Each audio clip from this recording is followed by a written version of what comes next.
Seventh standard page number 87. ഒന്നാമത്തെ question. ചുവടെ പറഞ്ഞിരിക്കുന്ന ഓരോ ചതുരത്തിൻ്റെയും ഉയരവും നീളവും തമ്മിലുള്ള അംശബന്ധം കഴിയുന്നതും ചെറിയ എണ്ണൽ സംഖ്യകൾ ഉപയോഗിച്ച് എഴുതുക. എണ്ണൽ സംഖ്യകൾ ഉപയോഗിച്ചാണ് എഴുതേണ്ടത്. ഒന്നാമത്തെ ക്വസ്റ്റ്യൻ. ഉയരം 8 സെൻറ്റിമീറ്റർ, നീളം 10 സെൻറ്റിമീറ്റർ.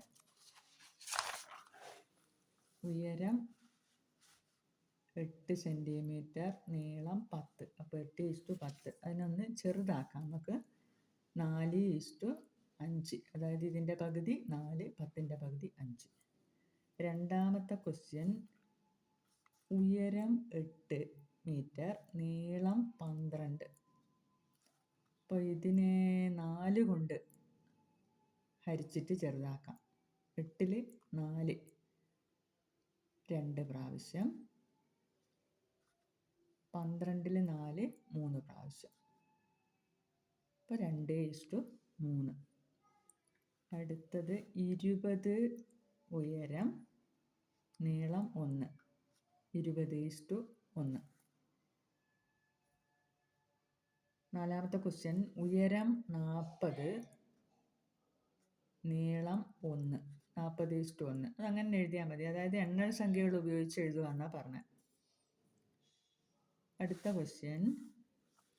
1.5 ഉയരം, 1.5 സെൻറ്റിമീറ്റർ, നീളം 2 സെൻറ്റിമീറ്റർ. അപ്പോൾ 1.5:2. അപ്പോൾ ഇത് ദശാംശ രൂപത്തിലാണ്. എണ്ണൽ സംഖ്യകൾ എന്ന് പറഞ്ഞുകൊണ്ട് ഇതിനെ 1.5 2 കൊണ്ട് ഗുണിച്ചാൽ, അതായത് 1.5ൻ്റെ ഇരട്ടി 3. 3 ഇതിൻ്റെ ഇരട്ടി എടുക്കാം, 4 എന്ന് എഴുതാം. എണ്ണൽ സംഖ്യകൾ ഉപയോഗിച്ച് എന്നാണല്ലോ പറഞ്ഞത്, അതുകൊണ്ട് ഇനി എഴുതാം 3:4. അടുത്ത ക്വസ്റ്റ്യൻ. ചുവടെയുള്ള പട്ടികയിൽ ചില ചതുരങ്ങളുടെ ഉയരം, നീളം, അവ തമ്മിലുള്ള അംശബന്ധം എന്നിവയിൽ 2 എണ്ണം തന്നിട്ടുണ്ട്. മൂന്നാമത്തേത് കണ്ടുപിടിച്ച് പട്ടിക പൂർത്തിയാക്കുക. ഉയരം 6, നീളം 8. 6:8. അതിനൊന്ന് ലഘൂകരിച്ചാൽ 3:4. നേരെ പകുതിയാക്കിയാൽ 3:4 കിട്ടും. ഇവിടെ ഉയരം 3, അംശബന്ധം 3:4 എന്ന് പറഞ്ഞിട്ടുണ്ട്. അപ്പം 3 ഉയരമാകുമ്പോൾ നീളം കണ്ടുപിടിക്കണം. നീളം 4 ആയിരിക്കും. 3:4 ആണല്ലോ.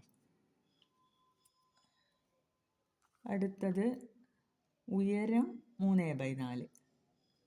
നീളം ഇല്ല, നീളം കൊടുത്തിട്ടില്ല. അംശബന്ധം 3:4 തന്നെയാണ്. അതായത് ഉയരം 3/4. അപ്പം 3/4, അതായത് 3/4. 3/4 3/4. 1.5. 1.5 3/4. 1.5 3. അപ്പോൾ 3ൻ്റെ 4/1 3/4 എന്ന് പറയുന്നത്. അത് വേണമെങ്കിൽ ചെയ്തു നോക്കാം. 3ൻ്റെ എത്ര ഭാഗം നോക്കിയാൽ 3ൻ്റെ 1/4 ഭാഗമാണ്. ഒരു 3 3 4 3/4. 3ൻ്റെ 1/4 ഭാഗമാണ് 3/4. അതായത് 3നെ 4 ഭാഗമാക്കിയതിൽ ഒരു ഭാഗം. അപ്പം നമുക്ക് 4ൻ്റെ 1/4 കാണണം. 4ൻ്റെ 1/4, 4/4. അത് 1 ആയിരിക്കും. അതുകൊണ്ട് നീളം 1 ആയിരിക്കും. അതായത് 3നെ 4 ഭാഗമാക്കിയതിൽ ഒരു ഭാഗമാണ് 3/4. 3/4 മനസ്സിൽ തന്നെ ചെയ്യാം. 3നെ 4 ഭാഗമാക്കിയതിൽ ഒരു ഭാഗമാണ് 3/4. അപ്പം 4നെ 4 ഭാഗമാക്കിയതിൽ ഒരു ഭാഗം ഇവിടെ എഴുതണം. അങ്ങനെയാണ് 3/4 നീളം 1 എന്ന് കിട്ടുന്നത്. അടുത്ത നോക്കുക. അംശബന്ധം കൊടുത്തിട്ടുണ്ട്. 3:4. നീളം കൊടുത്തിട്ടുണ്ട് 1. അപ്പോൾ നമുക്ക് ഉയരമാണ് കണ്ടുപിടിക്കേണ്ടത്. ഇവിടെ അതേപോലെയാണ് മേലെ കൊടുത്ത പോലെ തന്നെ. കണ്ടോ, 4/1 നീളം. അപ്പോൾ ഇതിൻ്റെയും 3ൻ്റെ 4/1 എടുക്കണം. 3/4 തന്നെയായിരിക്കും. ഇനി ഉയരം 6, നീളം 15. എത്രയാണ്? 6:15. പിന്നെ ലഘൂകരിക്കേണ്ട ആവശ്യമില്ല. വേണമെങ്കിൽ ലഘൂകരിക്കാം, നേരെ പകുതിയാക്കാം. 3:15 പകുതി 7.5 അങ്ങനെ എഴുതാം.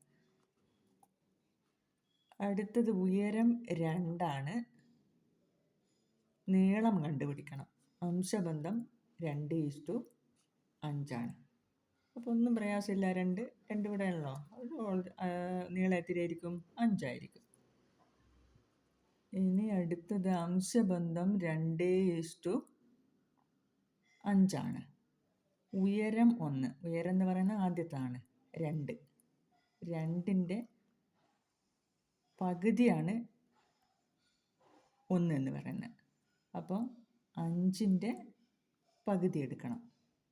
5ൻ്റെ പകുതി 1ൻ്റെ പകുതിയാണല്ലോ ഇവിടെ. 2ൻ്റെ പകുതിയാണല്ലോ 1.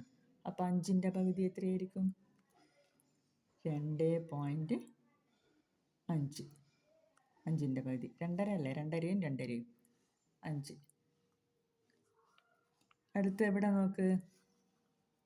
2:5. നമ്മൾ ഉയരാണ് കണ്ടുപിടിക്കേണ്ടത്. നീളം 1 പറഞ്ഞിട്ടുണ്ട്. അപ്പം നീളം രണ്ടാമത്താണല്ലോ, 5 5ൻ്റെ എത്ര ഭാഗമാണ് 1? 5ൻ്റെ 1/5 ഭാഗമാണ് 1 എന്ന് പറയുന്നത്. അതായത് 5നെ 5 ഭാഗമാക്കിയതിൽ ഒരു ഭാഗമാണ് 1 എന്ന് പറയുന്നത്. അപ്പം നമ്മൾ 2നെയും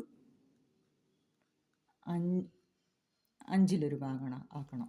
2ൻ്റെ 1/5. 2ൻ്റെ 1/5 എന്ന് പറഞ്ഞാൽ ഒരു 2 2/5. അപ്പം ഇവിടെ എത്രയാണ്? 2/5. ഓക്കെ.